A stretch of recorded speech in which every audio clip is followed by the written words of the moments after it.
എല്ലാവർക്കും കേരള PSC ട്രെൻഡ്സിലേക്ക് വീണ്ടും സ്വാഗതം.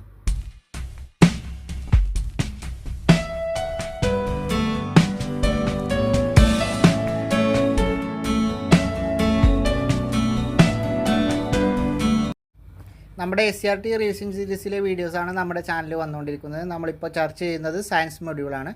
ഇപ്പോൾ വീഡിയോയിലേക്ക് പോകുന്നതിന് മുമ്പ് എൻ്റെ വീഡിയോ കൊണ്ട് എന്തെങ്കിലും നിങ്ങൾക്ക് ഉപകാരമുണ്ടായാൽ മാത്രം എൻ്റെ ചാനലൊന്ന് സബ്സ്ക്രൈബ് ചെയ്യുക. നിങ്ങൾക്ക് ഉപകാരപ്പെട്ടതുപോലെ മറ്റുള്ളവർക്കും ഉപകാരപ്പെടുമെന്ന ബോധ്യമുണ്ടെങ്കിൽ ഷെയർ ചെയ്ത് മറ്റുള്ളവരിലേക്കും എത്തിക്കുക.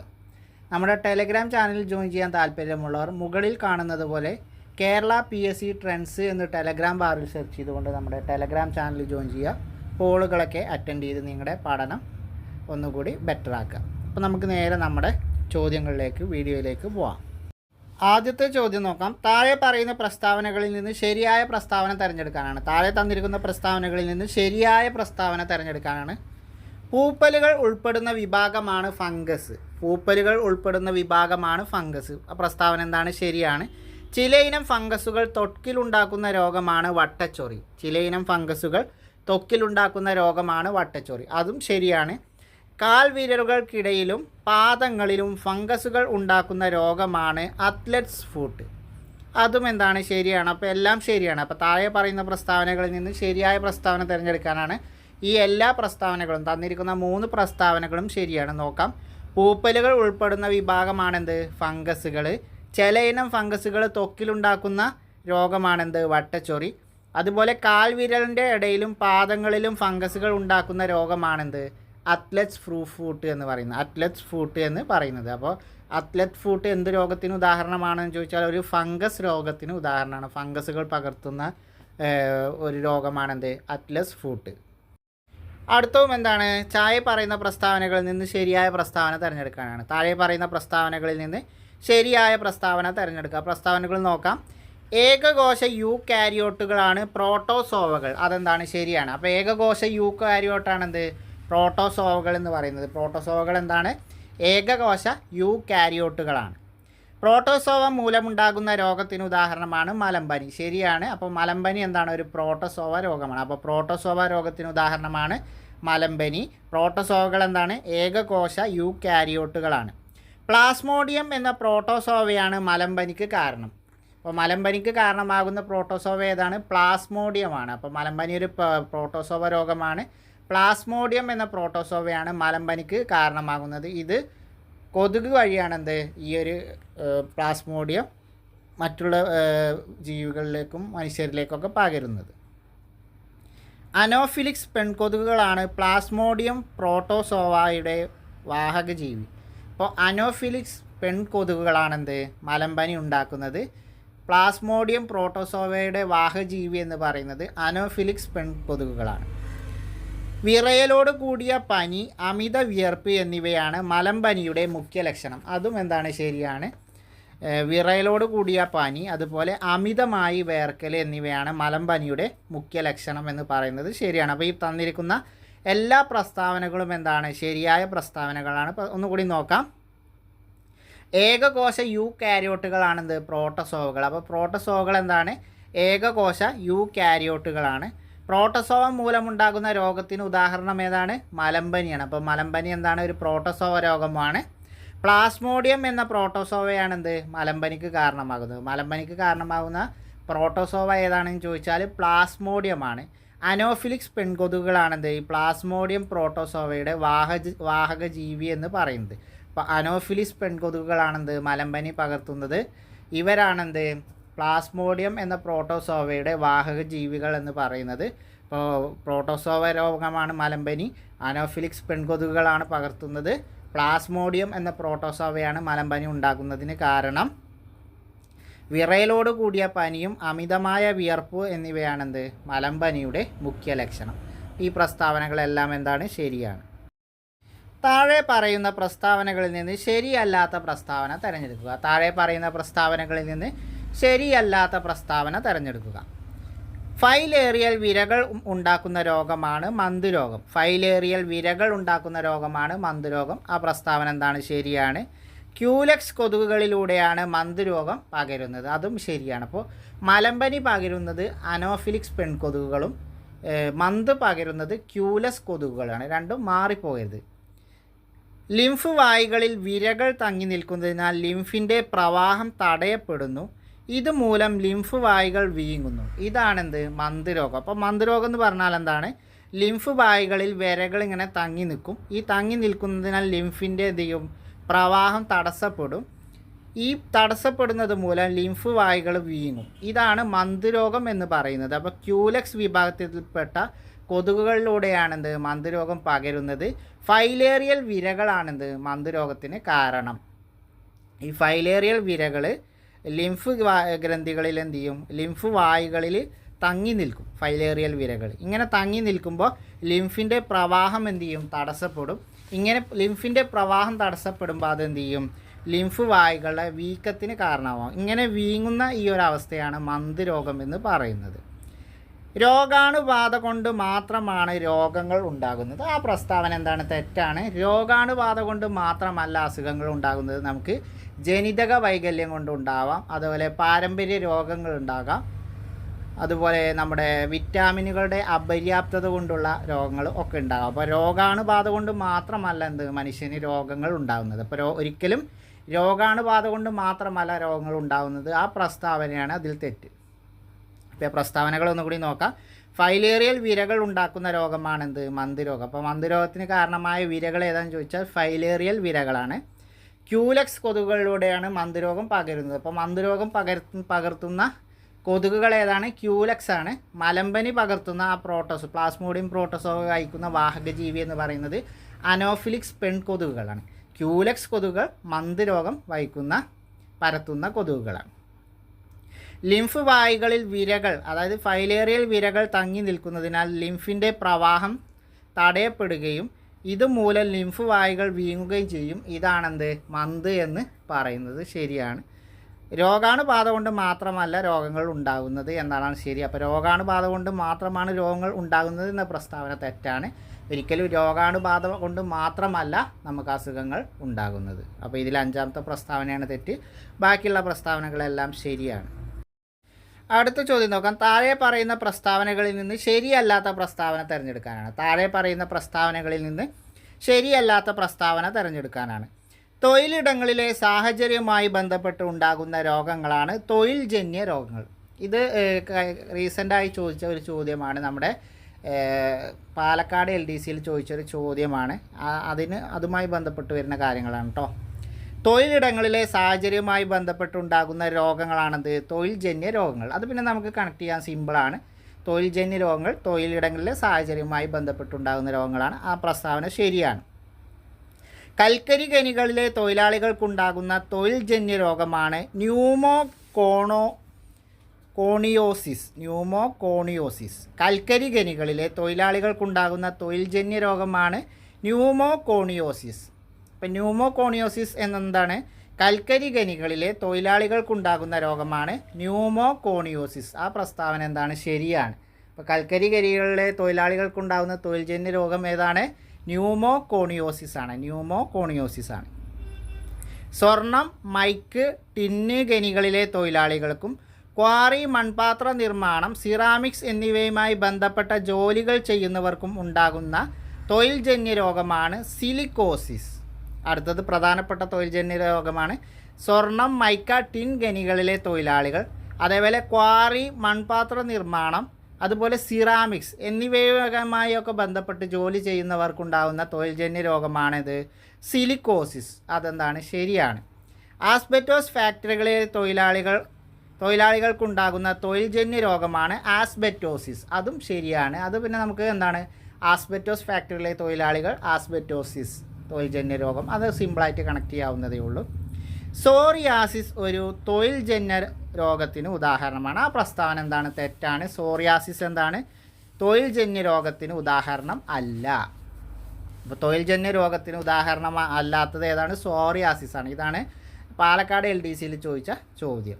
അപ്പോൾ തൊഴിൽജന്യ രോഗങ്ങൾ ഏതൊക്കെയാണ്? ന്യൂമോകോണിയാസിസ് എന്ന് പറഞ്ഞാൽ കൽക്കരി ഖനികളിലെ തൊഴിലാളികൾക്കുണ്ടാകുന്ന തൊഴിൽജന്യ രോഗമാണ് ന്യൂമോകോണിയാസിസ്. അടുത്ത രോഗമാണ് സിലിക്കോസിസ് രോഗം ഉണ്ടാകുന്നത് ആർക്കാണ്? സ്വർണം, മൈക്ക, ടിൻ ഖനികളിലെ തൊഴിലാളികൾക്ക്, അതേപോലെ ക്വാറി, മൺപാത്ര നിർമ്മാണം, സിറാമിക്സ് എന്നിവയുമായി ബന്ധപ്പെട്ട് പണിയെടുക്കുന്ന തൊഴിലാളികൾക്ക് ഉണ്ടാകുന്ന രോഗമാണ് സിലിക്കോസിസ്. ആസ്ബെറ്റോസ് ഫാക്ടറിയിലെ തൊഴിലാളികൾക്കുണ്ടാകുന്ന തൊഴിൽജന്യ രോഗമാണ് ആസ്ബെറ്റോസിസ്. എന്നാൽ സോറിയാസിസ് എന്താണ്? സോറിയാസിസ് എന്ന് പറഞ്ഞാൽ ദേഹത്ത് വരുന്ന പാടുകൾ, അതൊക്കെയാണ് സോറിയാസിസ് എന്ന് പറയുന്നത്. അതെന്താണ്? തൊഴിൽജന്യ രോഗം അല്ല. അപ്പോൾ ഇതിൽ തെറ്റായ പ്രസ്താവന അവസാനത്തെ പ്രസ്താവനയാണ്. സോറിയാസിസ് എന്താണ്? തൊഴിൽജന്യ രോഗം അല്ല. അടുത്ത ചോദ്യം നോക്കാം. താഴെ പറയുന്ന പ്രസ്താവനകളിൽ നിന്ന് ശരിയല്ലാത്ത പ്രസ്താവന, അതായത് തെറ്റായ പ്രസ്താവന തിരഞ്ഞെടുക്കാനാണ്. നോക്കാം. കോശപ്രവർത്തനങ്ങളെ നിയന്ത്രിക്കുന്ന ജീനുകൾ ഉണ്ടാക്കുന്ന തകരാറുകളാണ് ജനിതക രോഗങ്ങൾക്ക് കാരണം. കോശപ്രവർത്തനങ്ങളെ നിയന്ത്രിക്കുന്ന ജീനുകൾ ഉണ്ടാക്കുന്ന തകരാറുകളാണ് ജനിതക രോഗങ്ങൾക്ക് കാരണം. പ്രസ്താവന എന്താണ്? ശരിയാണ്. ഹീമോഫീലിയ, സിക്കിൾ സെൽ അനീമിയ തുടങ്ങിയവ ജീവിതശൈലി രോഗങ്ങൾക്ക് ഉദാഹരണമാണ്. അതെന്താണ്? തെറ്റാണ്. ഹീമോഫീലിയ, സിക്കിൾ സെൽ അനീമിയ എന്നിവ എന്താണ്? ജീവിതശൈലി രോഗത്തിനല്ല, ജനിതക രോഗങ്ങൾക്ക് ഉദാഹരണമാണ്. എന്തിനാണ്? ജനിതക രോഗങ്ങൾക്ക് ഉദാഹരണമാണെന്ത്? Sickle cell അനീമിയയും ഹീമോഫീലിയയും. ഒരിക്കലും അതെന്താണ്? ജനിതക രോഗങ്ങൾക്ക് ജനിതക രോഗങ്ങൾക്ക് ഉദാഹരണമാണ്, ജീവിതശൈലി രോഗത്തിന് ഉദാഹരണം അല്ല. അപ്പോൾ കോശപ്രവർത്തനങ്ങളെ നിയന്ത്രിക്കുന്ന ജീനുകൾക്കുണ്ടാകുന്ന തകരാറുകളാണെന്ത്? ജനിതക രോഗങ്ങൾക്ക് കാരണം. ആ പ്രസ്താവന ശരിയാണ്. ഹീമോഫീലിയ, സിക്കിൾ സെൽ അനീമിയ തുടങ്ങിയവ ജീവിതശൈലി രോഗങ്ങൾക്ക് ഉദാഹരണമാണ് എന്നുള്ള പ്രസ്താവന തെറ്റാണ്. അവ ജീവിതശൈലി രോഗത്തിനല്ല, ഏത് രോഗത്തിന് ഉദാഹരണമാണ്? ജനിതക രോഗങ്ങൾക്ക് ഉദാഹരണമാണ്. രക്തം കട്ട പിടിക്കുന്നതിന് സഹായിക്കുന്ന പ്ലാസ്മയിലെ ചില പ്രോട്ടീനുകളുടെ അഭാവം മൂലം രക്തം കട്ട പിടിക്കാത്ത അവസ്ഥയാണ് ഹീമോഫീലിയ. അതെന്താണ്? ശരിയാണ്. അപ്പോൾ എന്താണ് ഹീമോഫീലിയ? രക്തം കട്ട പിടിക്കുന്നതിന് സഹായിക്കുന്ന പ്ലാസ്മയിലെ ചില പ്രോട്ടീനുകളുണ്ട്. ആ പ്രോട്ടീനുകളുടെ അഭാവം മൂലം രക്തം കട്ട പിടിക്കാത്ത അവസ്ഥയാണെന്ത്? ഹീമോഫീലിയ എന്ന് പറയുന്നത്. ചെറിയ മുറിവിൽ നിന്ന് പോലും അമിതമായ രക്തനഷ്ടം ഉണ്ടാക്കുന്ന രോഗമാണ് ഹീമോഫീലിയ. അപ്പോൾ ഹീമോഫീലിയ എന്താണ്? ചെറിയ ഒരു മുറിവാണെങ്കിൽ പോലും അമിതമായ രക്തനഷ്ടം ഉണ്ടാക്കുന്ന ഒരു രോഗമാണ്. അരുണ രക്താണുക്കളിലെ ഹീമോഗ്ലോബിൻ്റെ ഘടനയിൽ വ്യത്യാസം വന്ന് ഓക്സിജൻ വാഹകശേഷി കുറഞ്ഞ് അരുണ രക്താണുക്കൾ അരിവാൾ പോലെ വളഞ്ഞ് രക്തക്കുഴലുകളിൽ തങ്ങി നിന്ന് രക്തപ്രവാഹം തടസ്സപ്പെടുത്തുന്ന രോഗമാണ് സിക്കിൾ സെൽ അനീമിയ അഥവാ അരിവാൾ രോഗം എന്ന് പറയുന്നത്. അപ്പോൾ സിക്കിൾ സെൽ അനീമിയ അഥവാ അരിവാൾ രോഗം എന്ന് പറഞ്ഞാൽ എന്താണ്? അരുണ രക്താണുക്കളിലെ ഹീമോഗ്ലോബിൻ്റെ ഘടനയിൽ വ്യത്യാസം വന്നുകൊണ്ട് ഓക്സിജൻ്റെ വാഹകശേഷി കുറഞ്ഞ് അരുണ രക്താണുക്കൾ എന്ത് ചെയ്യും? അരിവാൾ പോലെ വളഞ്ഞുകൊണ്ട് രക്തക്കുഴലുകളിൽ തങ്ങി നിൽക്കും. ഇങ്ങനെ തങ്ങി നിന്ന് രക്തപ്രവാഹം തടസ്സപ്പെടുത്തും. ഈ ഒരു രോഗമാണ് സിക്കിൾ സെൽ അനീമിയ അല്ലെങ്കിൽ അരിവാൾ രോഗമെന്ന് പറയുന്നത്. അപ്പോൾ ഇതിലെ രണ്ടാമത്തെ പ്രസ്താവനയാണ് തെറ്റ്. ബാക്കിയുള്ള പ്രസ്താവനകളെല്ലാം ശരിയാണ്. അപ്പോൾ ഒന്നും കൂടി നോക്കാം. കോശപ്രവർത്തനങ്ങളെ നിയന്ത്രിക്കുന്ന ജീനുകൾക്ക് തകരാറുണ്ടാക്കുന്ന രോഗങ്ങളാണ് ജനിതക രോഗങ്ങൾക്ക് കാരണം. അപ്പോൾ കോശപ്രവർത്തനങ്ങളെ നിയന്ത്രിക്കുന്ന ജീനുകൾക്ക് ഉണ്ടാകുന്ന തകരാറുകളാണെന്ത്? ജനിതക രോഗത്തിന് കാരണം. ശരിയാണ്. ഹീമോഫീലിയ, സിക്കിൾ സെൽ അനീമിയ തുടങ്ങിയവ ജീവിതശൈലി രോഗങ്ങളാണ് എന്നുള്ളത് തെറ്റാണ്. അപ്പോൾ ജീവിതശൈലി രോഗമല്ല, മറിച്ച് എന്താണ്? ജനിതക രോഗമാണ്. ജനിതക രോഗത്തിന് ഉദാഹരണമാണ് ഹീമോഫീലിയയും സിക്കിൾ സെൽ അനീമിയയും. ഇനി ഹീമോഫീലിയ എന്ന് പറഞ്ഞാൽ എന്താണ്? രക്തം കട്ട പിടിക്കുന്നതിന് സഹായിക്കുന്ന പ്ലാസ്മയിലെ ചില പ്രോട്ടീനുകളുടെ അഭാവം മൂലം രക്തം കട്ട പിടിക്കാത്ത അവസ്ഥയാണ് ഹീമോഫീലിയ. ചെറിയ ഒരു മുറിവിൽ നിന്ന് പോലും അമിതമായ രക്തം നഷ്ടമുണ്ടാകുന്ന ഒരു രോഗമാണ് ഹീമോഫീലിയ. ഇനി സിക്കിൾ സെൽ അനീമിയ അഥവാ അരിവാൾ രോഗം എന്ന് പറഞ്ഞാൽ എന്താണ്? അരുണ രക്താണുക്കളിലെ ഹീമോഗ്ലോബിൻ്റെ ഘടനയിൽ വ്യത്യാസം വന്നുകൊണ്ട് ഓക്സിജൻ്റെ വാഹകശേഷി കുറഞ്ഞ് അരുണ രക്താണുക്കൾ എന്ത് ചെയ്യും? ഒരു അരിവാൾ പോലെ വളഞ്ഞുകൊണ്ട് രക്തക്കുഴലുകളിൽ തങ്ങി നിന്നുകൊണ്ട് രക്തപ്രവാഹം തടസ്സപ്പെടുത്തും. ഇങ്ങനെ തടസ്സപ്പെടുത്തുന്ന ഈ ഒരു രോഗമാണ് സിക്കിൾ സെൽ അനീമിയ അല്ലെങ്കിൽ അരിവാൾ രോഗമെന്ന് അറിയപ്പെടുന്നത്. അനിയന്ത്രിതമായ കോശവിഭജനം വഴി കോശങ്ങൾ പെരുകി ഇതര കലകളിലേക്ക് വ്യാപിക്കുന്ന രോഗാവസ്ഥയാണ് അനീമിയ, ക്യാൻസർ, ഹീമോഫീലിയ, ഹെപ്പറ്റൈറ്റിസ്. അപ്പോൾ അനിയന്ത്രിതമായ കോശവിഭജനം വഴി കോശങ്ങൾ പെരുകി ഇതര കലകളിലേക്ക് വ്യാപിക്കുന്ന രോഗാവസ്ഥ ഏതാണ്? ഉത്തരം ഓപ്ഷൻ ബി ആണ്, ക്യാൻസർ ആണ്. ക്യാൻസർ. അപ്പോൾ എന്താണ് ക്യാൻസർ എന്ന് പറഞ്ഞാൽ? അനിയന്ത്രിതമായ കോശവിഭജനം വഴി കോശങ്ങൾ പെരുകി ഇതര കലകളിലേക്ക് വ്യാപിക്കും. ഈ ഇങ്ങനെ വ്യാപിക്കുന്ന രോഗാവസ്ഥയാണ് നമ്മൾ ക്യാൻസർ എന്ന് പറയുന്നത്. അനിയന്ത്രിതമായിക്കൊണ്ട് കോശവിഭജനം വഴി കോശങ്ങൾ പെരുകി ഇതര കലകളിലേക്ക് വ്യാപിക്കുന്ന രോഗാവസ്ഥയാണെന്ത്? ക്യാൻസർ എന്ന് പറയുന്നത്. ഉത്തരം ഓപ്ഷൻ ബി ആണ്, ക്യാൻസർ. അനാരോഗ്യകരമായ ജീവിത രീതി ക്ഷണിച്ചു വരുത്തുന്ന രോഗങ്ങളാണ് ജീവിതശൈലി രോഗങ്ങൾ, ജനിതക രോഗങ്ങൾ, വൈറസ് രോഗങ്ങൾ. ഏതാണ്? അനാരോഗ്യകരമായ ജീവിത രീതി ക്ഷണിച്ചു വരുത്തുന്ന രോഗങ്ങളാണ് ജീവിതശൈലി രോഗങ്ങൾ. ഓപ്ഷൻ എ, ജീവിതശൈലി രോഗങ്ങൾ. അപ്പോൾ അനാരോഗ്യകരമായ ജീവിത രീതി ക്ഷണിച്ചു വരുത്തുന്ന രോഗങ്ങളാണെന്ത്? ജീവിതശൈലി രോഗങ്ങൾ എന്ന് പറയുന്നത്. ഓപ്ഷൻ എ ആണ്, ജീവിതശൈലി രോഗങ്ങൾ. അനാരോഗ്യകരമായ ജീവിത രീതി ക്ഷണിച്ചു വരുത്തുന്ന രോഗങ്ങളാണ് ജീവിതശൈലി രോഗങ്ങൾ എന്ന് പറയുന്നത്. അടുത്ത ചോദ്യം നോക്കാം. താഴെ പറയുന്ന പ്രസ്താവനകളിൽ നിന്ന് ശരിയായ പ്രസ്താവന തിരഞ്ഞെടുക്കാനാണ്. താഴെ പറയുന്ന പ്രസ്താവനകളിൽ നിന്ന് ശരിയായ പ്രസ്താവന തിരഞ്ഞെടുക്കാനാണ്. ഇൻസുലിൻ്റെ കുറവോ പ്രവർത്തന വൈകല്യമോ കാരണമുണ്ടാകുന്ന ജീവിതശൈലി രോഗമാണ് പ്രമേഹം. അതെന്താണ്? ശരിയാണ്. ഇൻസുലിൻ്റെ കുറവോ പ്രവർത്തന വൈകല്യമോ കാരണം ഉണ്ടാകുന്ന ജീവിതശൈലി രോഗമാണെന്ത്? പ്രമേഹം, അല്ലെങ്കിൽ ബ്ലഡ് ഷുഗർ എന്നൊക്കെ പറയുന്നത്. ഇൻസുലിൻ്റെ കുറവോ പ്രവർത്തന വൈകല്യമോ കാരണം ഉണ്ടാകുന്ന ജീവിതശൈലി രോഗമാണ് പ്രമേഹം. ശരിയാണ്. കരളിൽ കൊഴുപ്പ് അടിഞ്ഞുകൂടാൻ ഇടയാക്കുന്ന രോഗമാണ് ഫാറ്റി ലിവർ. അതും എന്താണ്? ശരിയാണ്. അപ്പോൾ കരളിൽ കൊഴുപ്പ് അടിഞ്ഞുകൂടാൻ ഇടയാക്കുന്ന രോഗമാണെന്ത്? ഫാറ്റി ലിവർ എന്ന് പറയുന്നത് ശരിയാണ്. മസ്തിഷ്കത്തിലെ രക്തക്കുഴലുകൾ പൊട്ടുന്നതും രക്തപ്രവാഹം തടസ്സപ്പെടുന്നതും മൂലം ഉണ്ടാകുന്ന രോഗമാണ് പക്ഷാഘാതം അല്ലെങ്കിൽ സ്ട്രോക്ക് എന്ന് പറയുന്നത്. അതെന്താണ്? ശരിയാണ്. അപ്പോൾ മസ്തിഷ്കത്തിലെ രക്തക്കുഴലുകൾ പൊട്ടുന്നത്, അതുപോലെ രക്തപ്രവാഹം തടസ്സപ്പെടുന്നത്, ഇവ രണ്ട് മൂലം ഉണ്ടാകുന്ന രോഗമാണെന്ത്? പക്ഷാഘാതം അല്ലെങ്കിൽ സ്ട്രോക്ക് എന്ന് പറയുന്നത്. ഈ രോഗം ബാധിച്ചാൽ പെട്ടെന്ന് നമ്മുടെ ശരീരത്തിൻ്റെ ഒരു ഭാഗം കുഴഞ്ഞു പോകും. ആ ഒരു രോഗത്തെയാണ് നമ്മൾ സ്ട്രോക്ക് എന്ന് പറയുന്നത്. അപ്പോൾ മസ്തിഷ്കത്തിലെ രക്തക്കുഴലുകൾ പൊട്ടുന്നതും രക്തപ്രവാഹം തടസ്സപ്പെടുന്നതും മൂലം ഉണ്ടാകുന്ന രോഗമാണ് പക്ഷാഘാതം. ശരിയാണ്. കൊഴുപ്പടിഞ്ഞ് രക്തധമനികളുടെ വ്യാസം കുറയുന്ന അവസ്ഥയാണ് അമിത രക്തസമ്മർദ്ദം അല്ലെങ്കിൽ ബ്ലഡ് പ്രഷർ എന്ന് പറയുന്നത്. അതും ശരിയാണ്. കൊഴുപ്പടിഞ്ഞ് രക്തധമനികളുടെ വ്യാസം കുറയുന്ന അവസ്ഥയാണെന്ത്? അമിത രക്തസമ്മർദ്ദം അല്ലെങ്കിൽ BP എന്ന് പറയുന്നത്. ശരിയാണ്. അപ്പോൾ ഇതിൽ പറഞ്ഞ എല്ലാം എന്താണ്? ശരിയാണ്. ഇൻസുലിൻ്റെ കുറവോ പ്രവർത്തന വൈകല്യമോ കാരണമുണ്ടാകുന്ന ജീവിതശൈലി രോഗമാണ് പ്രമേഹം. കരളിൽ കൊഴുപ്പ് അടിഞ്ഞുകൂടാൻ ഇടയാക്കുന്ന രോഗമാണെന്ത്? Fatty liver. മസ്തിഷ്കത്തിലെ രക്തക്കുഴലുകൾ പൊട്ടുന്നതും അതുപോലെ രക്തപ്രവാഹം തടസ്സപ്പെടുന്നതും മൂലവും ഉണ്ടാകുന്ന രോഗമാണെന്ത്? പക്ഷാഘാതം അല്ലെങ്കിൽ സ്ട്രോക്ക് എന്ന് പറയുന്നത്.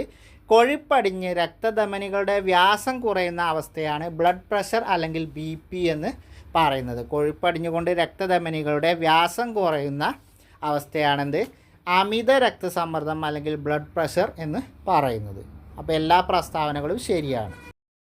അടുത്തത് നോക്കാം. ഹൃദയത്തിലേക്ക് രക്തം എത്തിക്കുന്ന കൊറോണറി ധമനികളിൽ കൊഴുപ്പടിഞ്ഞ് രക്തപ്രവാഹം തടസ്സപ്പെടുന്ന അവസ്ഥയാണ് പക്ഷാഘാതം, ഹൃദയാഘാതം, അമിത രക്തസമ്മർദ്ദം, ഫാറ്റി ലിവർ. അപ്പോൾ ഹൃദയത്തിലേക്ക് രക്തം എത്തിക്കുന്ന കൊറോണറി ധമനികളിൽ കൊഴുപ്പടിഞ്ഞുകൊണ്ട് രക്തപ്രവാഹം തടസ്സപ്പെടുന്ന അവസ്ഥ ഏതാണ്? ഉത്തരം ഓപ്ഷൻ ബി ആണ്, ഹൃദയാഘാതം അല്ലെങ്കിൽ ഹാർട്ട് അറ്റാക്ക്. അപ്പോൾ ഹാർട്ട് അറ്റാക്ക് എന്ന് പറയുന്നത് എന്താണ്?